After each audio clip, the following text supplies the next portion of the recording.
Welcome back to Primetime News. Special welcome to viewers on onespotmedia.com as well as TVJ International in the Cayman Islands. Up first this evening, heightened anticipation within the political arena as the Integrity Commission today revealed that it has submitted a 6-page third-party witness statement to Parliament as an addendum to reports submitted last week.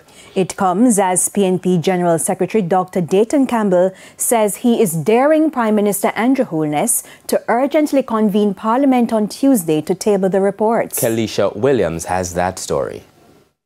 The Integrity Commission said it has received a 6-page third-party witness statement on Friday, September 6, 2024, and it was today submitted to Parliament for tabling.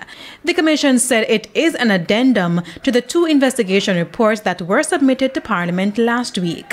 In a statement today, the IC says the addendum is not meant to alter in any respect the findings, conclusions, or recommendations that are in the report. As customary and as was the case with the reports submitted last week, the content of the witness statement was not disclosed. However, speculation has been swirling within the political arena. Of note, the Prime Minister's statutory declarations have not been certified by the Commission. Now, the statement by the Commission comes 24 hours after the opposition People's National Party continued to pressure the government to urgently table those reports. This was PNP General Secretary Dr. Dayton Campbell in St. Andrew on Sunday. I am double daring the Prime Minister to call back the Parliament this year Tuesday and table the report in the Parliament so that we can examine the report. Dr. Campbell said the PNP is expecting to have the reports in hand at its annual conference on Sunday to properly dissect the issues and present them to the people. And I will take him to the people's court and find out what is really going on.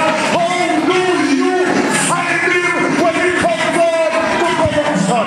Then you please, Prime Minister, take the report and take it. Do. When the granny and beg and she really want this, she said, do. Ironically, all eyes will be on the office of the Prime Minister tomorrow, as it announced today that there will be a special post-cabinet press briefing at 10 o'clock Tuesday morning. Kelisha Williams, TVJ News. In the meantime,